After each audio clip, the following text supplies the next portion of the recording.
So in an effort to not wish away my summer months, despite not loving summer, I'm going to do a little bit of a summer reset. However, before we do that, I do want to have just a slow, relaxing weekend together. So I'm going to do lots of reading, lots of watching TV. My partner and I are going to go play Riftbound on Saturday, which is the card game that we play. One of the card games that we play. The rest of the time, I'm going to be watching anime. I'm going to be reading lots of books. And then next week, we're gonna get serious slowly. Not like hustle culture kind of productivity, but like our slow, intentional kind of productivity. You know. I have lots of books on my to be read for the weekend, but for the summer season and all of that, which we'll talk about. But for right now, I am reading several things. But first up, I am reading Where the Shadows Meet. This is a YA fantasy romance, vampires, gothic kind of thing, I think. The dust jacket, sprayed edges and everything would lead you to believe that it's dark and gothic. Back has a candelabra on it, and then you look at the end pages and it's weird and confusing, but I do know that this has a sapphic romance in it. I know it has vampires. I think one of the women, or one of the girls, is an angel. And then I have some adult contemporary romances, fantasy romances that I'm reading as well, but this is going to be my main priority. I'm like 2 chapters in, and it's reading pretty well so far. And then I also have Cowboy Casual that I would like to read this week. This is like a contemporary small town romance. And House of Bane and Blood, which is a fantasy romance that I've read previously, but I'm buddy reading both of these with a friend. 3-day weekend for me, and I want to knock out all my chores and everything early so that I can relax for the rest of the weekend and go into the new week feeling inspired and ready to go. Let's get into the weekend. I really hope you enjoy the video. I would love to talk about what you're currently reading and all of that fun stuff, how your weekend went, what you've been loving recently. I would love to talk down below, so let's chit chat down in the comments.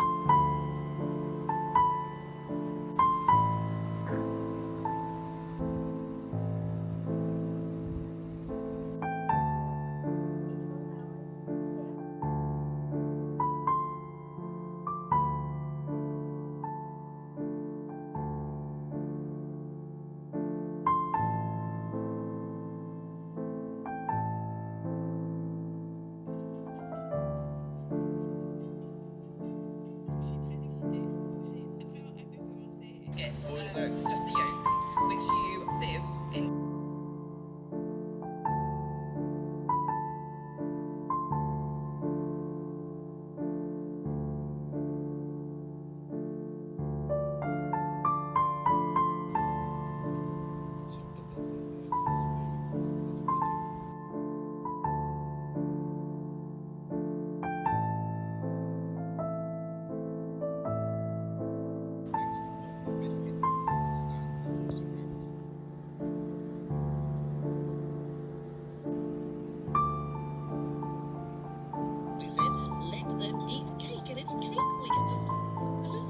After a beautiful nap to the Great British Bake Off, I got 150 pages into 180 pages, which is 41% of the way through Cowboy Casual. Honestly, I was gonna bounce between this one and Where the Shadows Meet, but the further I got into Cowboy Casual, the more I became obsessed with it. I read this, one of this author's romanticy series. I read the first one in that series, and it was fine. The fantasy elements in it were really weak, but I remember adoring the romance. The tension was great. Loved it so much. When my buddy Reed said they were interested in reading this one, I was like, okay, cool. I didn't really know what to expect, and I'm very pleasantly surprised, because not only is this not typically the sort of story that I would like, but like I didn't expect it to be as well written as it is, as like tension filled as it is. It's so good. So this is about Blair and Colt. They were childhood friends. They started dating when they were teenagers, and they had a big breakup when they were both like 18. And the heroine's mother had died when she was young, and her father was never really in her life. She turns 18, and he shows up in their small town that she's always lived to basically make her like a prop in his politician career. He threatens her family. She lives with her grandma at that point on her grandma's farm, and threatens Colt to break up with her and then takes her away. She doesn't really know why specifically Colt broke up with her or why he seemed to just like not want their relationship anymore, but she leaves this small town absolutely heartbroken. And in the present day, she is engaged to this guy who's essentially exactly like her father. She finds out that her fiance has been cheating on her with one of his employees for over a year, and she breaks it off and flees the big city and goes back to her small hometown to stay with her grandma, help her grandma farm and take care of her farm. And then also she gets back in contact with the hero and his family and all that kind of stuff. When she gets there, she finds out that he has a daughter who's about 5 years old, and the mother is not really around. She left a couple of years ago. And Blair forms a pretty quick relationship with, I don't remember what the child's name is. And then her grandmother's house floods, and she's forced to stay at his house on his family's land. That's kind of the setup for the book. At the point that I stopped reading, she had just like moved into his house temporarily. It's gonna be like several weeks. Some absolutely delightful tension between the two of them. Like I said, when I had read this author's That One Romanticy series, I remember after I'd started reading this one, I had remembered that the romance was really good. The tension and chemistry between the characters was really good. And it's definitely carrying off in this one. I feel the connection and the chemistry between them. I feel the angst and the yearning, and there's so much pining in this one from both ends. And what I am enjoying about this is we don't get those flashback characters from when they were teens, like I think a lot of romances would have done. And instead we get some like recap monologuing of like how their relationship was in the past. But we're seeing a lot of them present day without needing sort of that relationship building that would have been done in the past, if that makes sense. Like my biggest gripe with second chance romances is I always feel like all of the relationship building is done in the past, and then in the present they just like start having sex and then everything seems to be resolved. Whereas with this, we didn't get any of the relationship building in the past. We were just kind of told about it, but I still feel that connection between them in the present, which I really enjoy. I have nothing but good things to say about this. I have been reading some not great contemporary romances recently, and this one is just hitting the mark. It's easy to read, it's accessible, it doesn't have super flowery writing, but the tension is there, and the connection between the characters is just like electric. That being said, I am very, very excited to get back into it, and I'm expecting it to be like probably a 4, possibly a 5-star. Depending on how much the connection builds between the two of them. But if this one goes well, I will for sure be reading the second one. This is the exact kind of romance I wanted in the moment. So I'm going to get back to reading. I might play a little bit of video games, but we'll probably end up talking when I've read something and have some thoughts when I finished it. When I want to talk about something, we'll see. But we'll be back.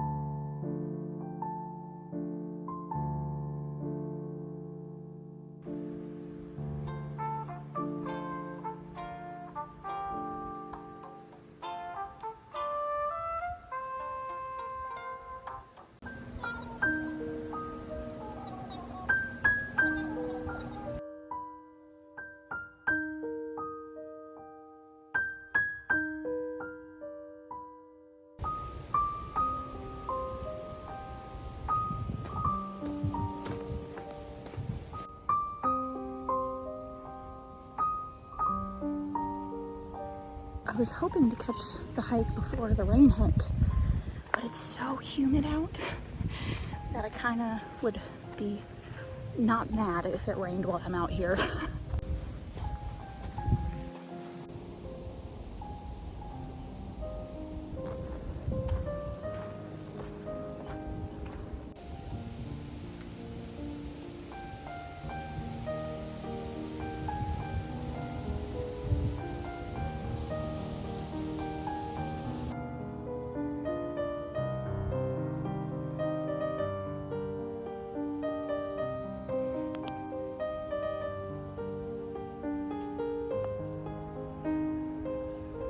Okay, it is officially Monday.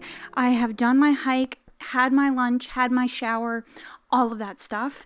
And I wanted to talk about the things that I read and enjoyed over the weekend before we get into the productive stuff. I started to read Cowboy Casual. So 50% of the way through, I was kind of obsessed with this. The tension was so good. The chemistry between the characters was so good. And then unfortunately, it fell off just a smidge after the main characters had sex for the first time. They just like continued to have sex without any character or relationship development, because one of the characters was like afraid of committing or whatever, which is not my favorite way to develop the relationship. I would have preferred a little bit of a slower burn with more emotional, what's the word I'm looking for, emotional payoff. But overall, like, I thought the tension and the pining and the yearning was so good, and I'm definitely excited to read more from this author. Like I said, I enjoyed her romanticy, but I think maybe contemporary romance is just her thing, you know? And then I also finished Where Shadows Meet. I thought the world was really interesting, and the things that were set up with the world building were fascinating, with the gods and the fall from heaven and heaven sort of plot line, and the vampires and stuff was very fun, but the execution itself was really lacking. Unfortunately, we get a bunch of different points of view for people in the story, past and present, and none of them really felt cohesive. And so there was a lot of emotional connection to the characters, connection to the plot and stuff that I was missing. I did also start, and I'm currently reading, To Gaze Upon a Wicked God, I think is what it's called. This is the naked hardcover, and it doesn't have the title anywhere. I'm not going to really be talking much about this because this is a very divisive book, and a lot of Own Voices reviewers were not the biggest fan and had a lot to say about this book. Then I was doing some cozy gaming, fun gaming, and some TV watching. I started a new season of Great British Bake Off that I really enjoyed. It's so calming. I started a new Animal Crossing save because Animal Crossing did a ton of new updates, so I wanted to do a new island. And then I also started a new save file for Luma Island, which is a game that I think I did a first impressions video of maybe last year or the year before that, and I never picked it up again. But again, there was another big update for this one, and I picked it up and I became obsessed with it. Like, I'm really liking it. So that was it as far as my weekend went. Unfortunately, it was quite a stressful weekend. We just had some family things going on that were not fun and kind of ruined my weekend, which is why we didn't talk a ton, but I still tried to have some good, cozy, quiet, peaceful moments when I could. But I'm excited for the week going forward. I'm excited to do more hiking. I'm excited to do more reading, gaming, all of the things, and then also some productive reset items.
would be, and it's like I couldn't be happier or luckier doing the stuff that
That hike is mostly shaded, but it is so unbearably hot that it was a time. I struggled a little bit to get through that.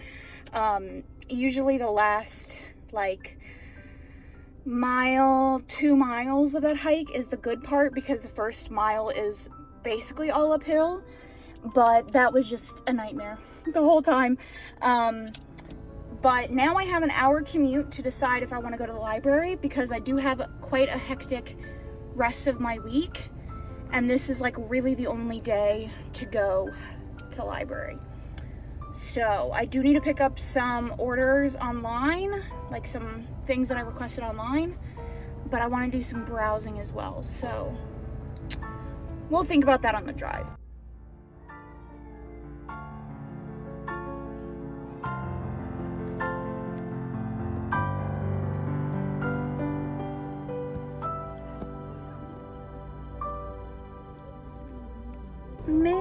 May have been ill prepared, but the library was super busy, so you didn't get to see all the beautiful books. So the fact that I don't need any books and have an overwhelming physical TBR did not stop me from getting 13 books at the library today. Well, I got 3, and then 10 of them I had reserved and they'd come in. Those were the books that I was talking about picking up. So I thought we could go over what we got. First up is Angels and Demons by Dan Brown. I am currently working on a list just for my own personal 150 book list on Goodreads of books that everybody should read once in their life. And this was on there.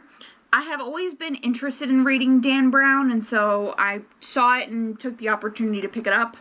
This is the Da Vinci Code series. I'm pretty sure this is the first one. Then we have Automatic Noodle.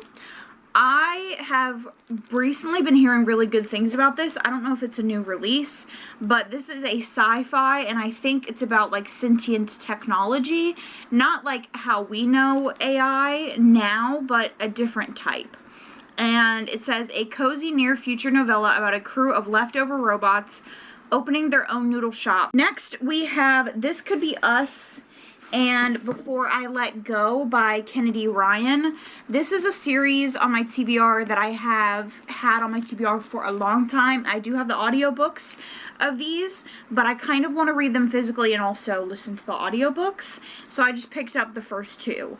I don't necessarily know if I will be reading the third one because it does deal with a caregiver role of a parent that has Alzheimer's. And I don't like reading those types of stories for reasons. So I don't know if I'll pick up the third one, but I will definitely be getting to these 2. Kennedy Ryan's, I think, probably my favorite romance author of all time, and very excited for these, even though it's kind of old news at this point. Half His Age by Jeanette McCurdy. I, like everybody else, read her debut novel and really liked it, or was it nonfiction? I think it was her memoir, and it was really good, and then I wanted to give a shot to her debut fiction novel. I think this is about an inappropriate relationship between a teacher and his students, and I have heard incredibly mixed things about this, so I wanted to give it a shot. Alright, and then we have The Book Witch by an author that I have not read from, I don't believe. Third generation book witch sworn to defend works of fiction from all foes, real and imaginary. With her magical umbrella and feline familiar, she jumps in and out of novels to fix malicious alterations and rogue heroes like a modern day magical Nancy Drew. Alright, next up we have Good People. This is a literary fiction, and it follows a family after tragedy strikes, leaving the family reeling, and thrusts the family into a court of public opinion. There is talk that behind closed doors, the happy household was anything but. Did the Saraf family achieve the American dream, or was the image of the model immigrant family just a facade? And I've been kind of in the mood, as you'll see from the other books that I picked this up, I've been kind of in the mood to read to switch up my genres a little bit. So I kind of went through my library's catalog and just honestly, based on cover, went with what I thought would sound good, and then I read the description. So next up is This Is Not About Us. The Rubinstein sister passes away, and it leaves Sylvia and Helen unmoored. And a misunderstanding about apple cake turns into years of stubborn silence, and I think this just follows the two sisters' lives as they grow old and how their relationship changes throughout the years. Next up, we have Tom Lake. This is something that I have been interested in since it came out, I think last year or the year before. And this also seems to be something that people either really love or really hate. And it says it's a beautiful and moving novel about family love and growing up. In the spring of 2020, Laura's 3 daughters return to the family orchard in northern Michigan. It's a meditation on youthful love, married love, and the lives our parents lead before they are our parents. Then we have Where the Girls Were, which I am so interested in this cover. This is a debut novel. I think this is a story of women who are sent away when they get pregnant, like out of wedlock. All right, next up we have Nothing to See Here. The main character becomes the other friend's Nan, a peculiar, entertaining, and insightful book about the hazards of child rearing and value of friends. I am not usually someone that likes reading about children, motherhood, parenthood, stuff like that, but I have heard amazing things about this. So, is one that I got that I'm not fully convinced that I'm going to read, but that is Alchemized. This is obviously the republished or published fan fiction, the Germani fan fiction, just called something else. And this is as if the villains had lost or had won. And it's kind of like a Handmaid's Tale mashup kind of situation. I know that it's very, very dark. I've tried to read it previously, and the concept of the Handmaid's Tale and the things that go along with those types of storylines are incredibly heavy, obviously, and I have to be in the right headspace to be able to read stories like that. So I picked it up because I saw it. It was on the shelves when I went today, and I was like, well, I'll pick it up and maybe at some point I will be in the right space for it, but it's like 1,000, I think it's over 1,000 pages. So, and lastly is actually a release that I knew nothing about, but that is Isles of the Emberdark by Brandon Sanderson.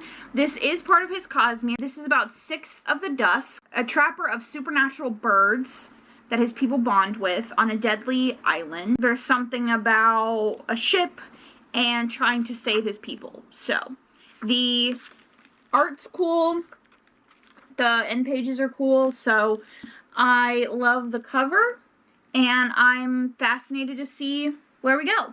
So, that is my little book haul. Quite a few books that I, again, certainly did not need because I have a plethora of unread books that I really, really need to get to, that I would like to talk about, but unfortunately my shelves and my office and my bookshelves and my books are kind of all over the place. Unfortunately, well, fortunately, we're kind of going through a little bit of a remodel of my office for the moment to kind of bring in some plants and have some hydroponics and stuff in there, but that means that I had to take all my books and my shelves out, and I'm trying to figure out what I want to do with them. So right now I can get to them, but it's just kind of a pain in the ass, but I do have a lot of books that I do need to read. So that is it for... Okay, as I was saying, I really desperately need a shower now that I've had lunch. I was starving. And then I really want to read a little bit, have a chill day. I'm feeling very, very tired.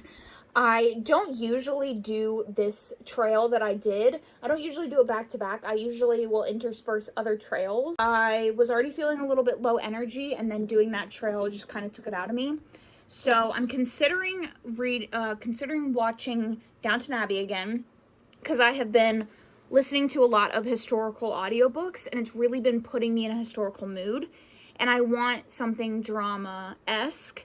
I tried to watch The Gilded Age last year and wasn't the biggest fan. It was just a little bit too silly for me, and so I think I want to try to watch Downton Abbey again.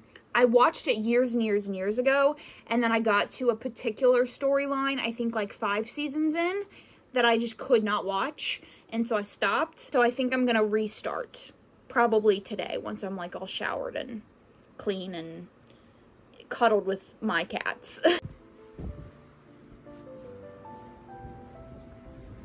In honor of the era of my life that I'm in, I thought I could wear my Wallflowers t-shirt. If you know, you know.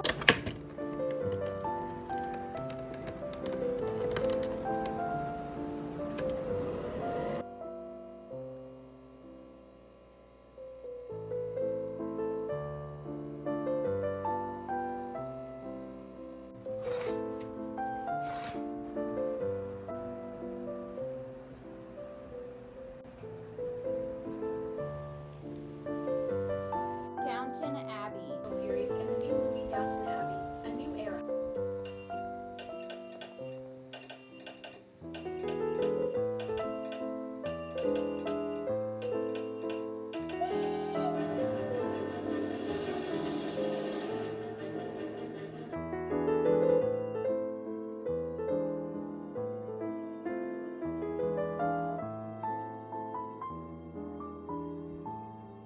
Do you know the new heir?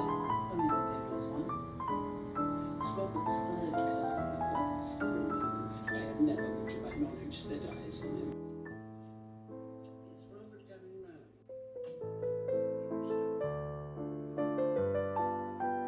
At least I'm not fish.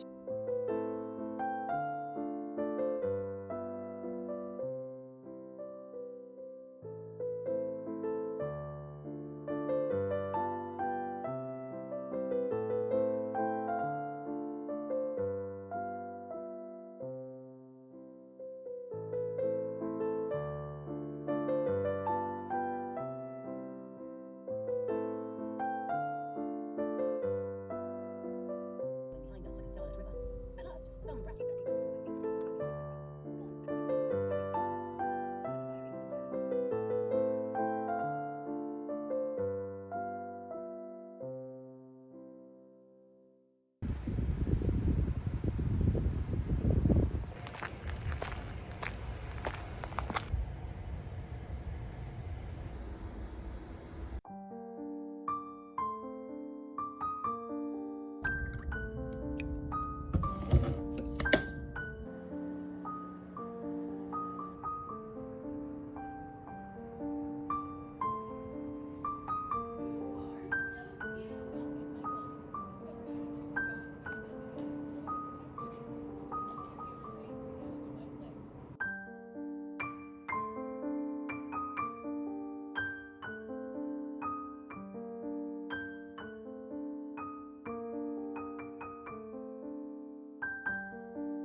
Okay, friends, for this last little portion of the video, I'm going to be yapping a lot because I'm in a chatty mood, and there's several things I wanted to go over. I thought it would be cool if we go over my Notion tracker. I have been using Notion for several years at this point, cobbled together kind of my own little homepage and my links and stuff like that, and I thought it would be nice to share. Notion is a digital journaling platform that is extremely customizable, and I have really I found it to be very helpful. So I thought I could share it. Okay, so you're looking currently at my homepage. I will say that all of my templates and everything that I use were created by other people. You can pretty much find a template for anything that you could want. Notion's like template page, lots of free stuff, lots of things available for pretty much anything that you could be looking for. So this was created by someone else, and I just kind of tweaked it to fit my needs. So like I said, this is my homepage, and we will go to a couple of my links as well, but this is kind of my catch-all.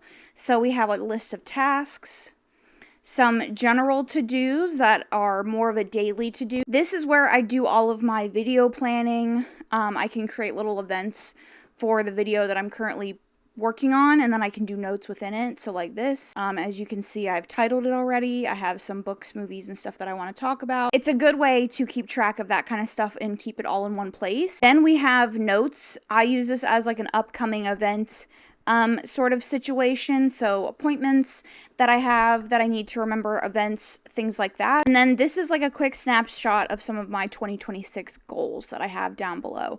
I like having this kind of at the front because it reminds me to keep them in mind, but it's not something that I'm like, it's in my face, if that makes sense. So going back up to my links, the first link that we have is a lifetime library. So this is a library for that 150 books list I was talking about earlier. As you can see, it has a to be read, reading, completed, and abandoned. And then I also have a library section for the books that I have read, own, and need to read, or I'm currently reading. This is more of like a straight up Goodreads type tracker, things all in one place, so I can go to this instead of going to like a Goodreads or something like that to get kind of the answers that I want, or rather than going to all of the different reading apps that I use, like Kindle if I want to know what Kindle books, you know, things like that. All right, back to this. I also have a tracker for all of the games that I currently own and whether I've played them or not. So as you can see on the not started list, these are games that I have purchased and have not started or finished. Then you have your playing section and your completed section. There's a nice little graph detail. You can look at what you have on each console that you own, and then it has a cute little section where you can display what games you're currently playing. Then I have this section that has all of my writing in it. So these are the two separate fan fictions that I am currently writing, and you can pretty much just add anything to it. So like for this one, I went into Canva and I made a mood board, and you can just copy and paste it, and then I have all of my writings and things. And then same with this one, my mood board, and then I go into the story itself. I'm not someone that outlines. I don't find it to be creatively fulfilling. I don't find it to be fun. It doesn't help me sort my thoughts. Notion allows you to do is make little comments next to what you're already writing, like things to keep in mind. And then my last little link is actually something that I started to use recently. And again, this was a template that I found. I didn't make this myself. But this is essentially where I keep all of my recipes, my stock of all of the kitchen items that I already own. I have a shopping list. I can put some cooking videos in here if I come across something that I want to keep in mind. We have the weekly meal planner, which is this, and then some like cooking ideas. So these are all of the recipes that I have put into the database already, and then I can just kind of move them. You can pull it up. You can go straight to the URL if you want, or you can post the ingredients list yourself. completely customizable, but I thought this was really cute and I've already used it. So, but that is like a quick rundown of my Notion. I do also use a Hobonichi for like my daily tasks. So this is my Hobonichi. It is the Hobonichi Weeks. So as you can see, it's quite small. This is the Japanese version because when I decided to go back to the Hobonichi, all of the English things were out of stock and I don't really need it to be in English. I've been doing kind of like a daily breakdown of everything that happens in a day, how I'm feeling, all that kind of stuff. On the side panel, this might be a better one. This is a fully filled out one, but this is last week's. I had quite a bit more to talk about than I usually do or than I do in some weeks. Some weeks this is not fully filled out. Some weeks it is. It just depends on how I'm feeling. And then over here I like to do a collage of all of the things that I read, watched, gamed on, stuff like that, just as more of a memory keeping visual type of thing. And sometimes I will even put ephemera or like little things in that I want to keep track of. So for example, this was an activity that I did in therapy that I wanted to keep and I wanted to remember that I had it, so I just pasted it into my journal. And there's also a calendar section and a way to track your habits. I don't really tend to use calendars in that way, and I don't track my habits that way either.